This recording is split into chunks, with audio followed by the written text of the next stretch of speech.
Yeah, we've had good ones since we got back. They're excited about playing. Pretty good shape. We ran a lot. Yeah. Ran more than we usually do. So Ohio State, what do you see when you look at them? They really make shots. We looked at a deal the other day. When they get step-in shots, they've made 72% of them. That's pretty good. Yeah. So we've got to keep them on the move. You said 4 out? Is that what they do? Sometimes 5 out. Sometimes 5 out? Yeah, Wesson shot 18 threes. Made 17. So it's going to challenge your guys to cover them. Yeah, but I mean, Derek's been out there. Derek's been guarding 6'2", 6'3" guys, the whole preseason pretty much. So. What's impressed you most about what they've done so far? Pretty good schedule, too. Make shots. Make shots are pretty good. You don't make shots, you're not very good. And that's the nature of what we do.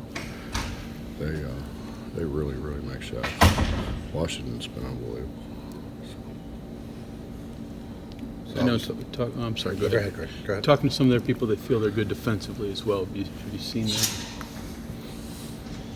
Yeah, I mean they mix it up a little bit. They play some man and they play some 2-3 zone. When you got good athletes, you're going to be good defensively. So obviously, cold and flu season, everyone's pretty healthy still. Everyone but me, Justin. You got it Everyone last but week, me. The right? rest of them suckers haven't got nothing. I'm about ready to die. Better stay away from them, man, huh? I tried. When they play ranked teams, they seem like they've gone to another gear offense or defense. But very good margins of victory, good shooting percentages. Teams don't score very much on them. I know they generally play well, but have you seen something when is a good opponent that kind of explains their success? They just made shots. Yeah. I mean, the Villanova game, they made shots. Villanova didn't. Carolina game, they made shots. You make shots, you're going to be good. I mean, it's a pretty easy formula. Hard to do, but it's an easy formula. They've really shot the ball, and they spread you so much. They do a great job of spacing and spreading you. Neutral court game like this, I think more and more NBA teams are kind of looking to do stuff like this, aren't they? Kind of create revenue, extra revenue for them, but it also obviously works out well for college teams. I mean, is this something that I don't know. you like, or? Well, I like the fact that we're playing Ohio State and Cleveland. Right. Cleveland's been good to us. That Northeast Ohio area has been really good to us. So exposure there does nothing but help us. I mean, that was my reason for doing the game. You actively seeking like any other opportunities like this for future schedules? I don't know how often this stuff comes up. We get offered some, Justin, Yeah. but we've given up a home game for it, as Right. have they. Right. Which is lost revenue. But I think the positive is what it does for us exposure-wise in Yeah. Northeast Ohio. And if it's a place where we're going to actively recruit, I think it's a good thing. Yeah. If it's a place where we don't recruit, why do it? How important is it for the recruiting up there to win up there? Oh, I think it'd be a big boost for us. Be a huge boost for us. But I mean, Bob, I kind of when we left West Virginia, I kind of grew up there. So I know everybody. My brother's camp and the whole thing. I mean, I know everybody. So it's not like. I know when I got hired at Ohio State, Eldon Miller said he wanted somebody who could walk into every high school in Ohio and people would recognize him, which I could do because of my father. Nothing I did. Right. But back then I could do because of my father. And it's, my family's been so actively involved in high school basketball in Ohio for so long. Everybody knows us. How many Power 5 guys come out of there a year, roughly, would you say? Depends on the year. Yeah. 10? A dozen, maybe? You know, John, we went through a time in Ohio where, and of course it happens when I'm at since I get to Cincinnati, but Coach O'Brien said to me, took the Ohio State job thinking there were going to be all these players, and there just weren't any. Yeah. And then all of a sudden there's tons of players.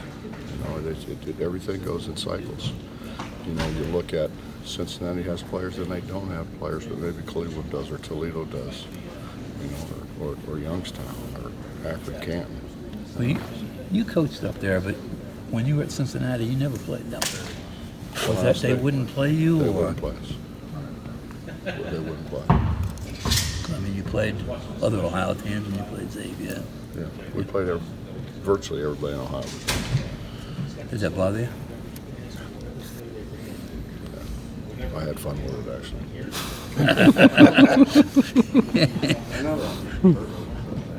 When our AD came out and said, you know, we are the Ohio State University, and, you know, we are the school in Ohio, and I said, he's right. They're the football school. They're sure not the basketball school. Getting back to the high thing, for Wasn't years, Gene Smith either, by the way. It was that guy before him. for years, Ohio State's always recruited outside the state. I mean, they've gotten guys in state, but their roster's kind of been spread out. Is that because years there's been up and down, ebb and flow of players in the state? Yeah, I think so. And you know, Ohio State's the largest school in the world. So they've got alumni everywhere. They have ties to virtually everywhere. So when they go to recruit a kid wherever it is, in Jersey or Minnesota, Chicago, wherever, they've got ties there. But during Thad's time, they did a great job in Ohio. I mean, the majority of those guys on that really, really good team that we played here, they were Ohio kids. Yeah. Turner was the only one that wasn't an Ohio kid. The rest of them were all Ohio kids. Generally, your Ohio kids have been guys that they've kind of taken a pass on. No, you're going after them? Yeah. Not necessarily. They recruited easy. Okay. Because you guys started unknown this is an unknown quantity this year, let's say nationally, and I mean even in the league. Is it how important is it these next two games to establish yourself to the powers that be, especially for March? Well, they're great resume builders, whether you're unknown or whether you're known. You know, you beat, what are they, second in the country? They're 2 in the country. Kansas is like 4 or something like that. I mean, they're great resume builders, no matter who you are or what people think of you. You go beat Ohio State and Kansas back to back, people are going to start talking about you. You mentioned Wesson earlier. How much of a challenge is he, in the fact that, he's 270 and he can, get 10, 12 rebounds, but then also go out and shoot the three? Well, I think we're fortunate. We've got a couple 270-pounders ourselves. He's not going to bully us, but he's a very skilled guy. Not only does he step out and shoot it, but he steps out and passes it. Right. And he really does a good job of passing the ball. He's just got great bloodlines. His dad played at Ohio State. He was a good player at Ohio State. Playing with your brother doesn't hurt any. I think they kind of know each other pretty well. So, he's a skill guy, really. I mean, he doesn't that much really go down there and try to bully people. He uses a lot of skill, and even in the post, he's very, very skilled. Yeah. Washington, their only loss was when Washington was out of line. Is he what kind of makes this team go? Well, statistically, he's been their best perimeter shooter. So if you lose your best perimeter shooter, it's going to affect you. What else did Minnesota do against them? I guess they got up big on him, right? Yeah, they kind of jumped on him. It was kind of one of those, I think, like a trap game. They're coming off a big win. Minnesota was struggling. At the time, we're struggling. So,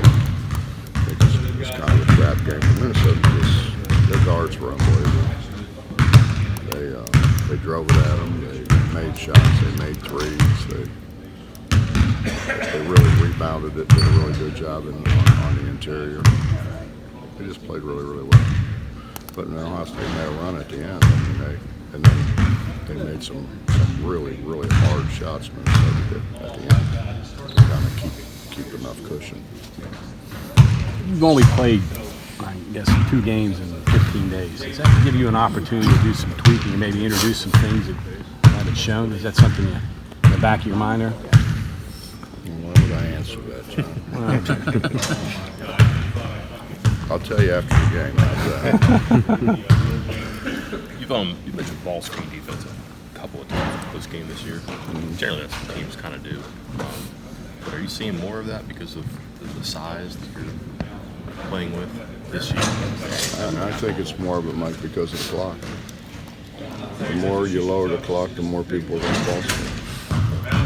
It comes down to, in the old days, you could throw it over here and do a little bit of something, or reverse it and bring it over here.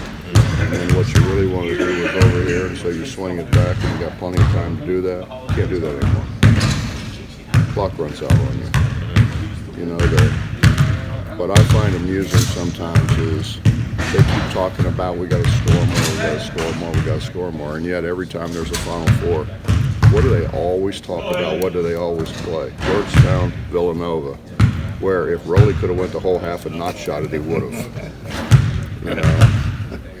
And they want it because they limited possessions, and that gives the underdog a chance, and that's very appealing to people. But yet we continue this thing about we got to score, we got to score, we got to score. And the way to score is get more possessions, and that's what the top does. But it also takes away from the old whatever you want to run, the old shuffle, the old flex stuff, all the stuff that John did a great job of it here for how many years? 4 years. They ran stuff until they got what they wanted. Not now. Can't do it now. Some of the games that I've watched, they're really good in transition, aren't they? They get a lot of stuff that way. Well, they're playing small basically, and they really run.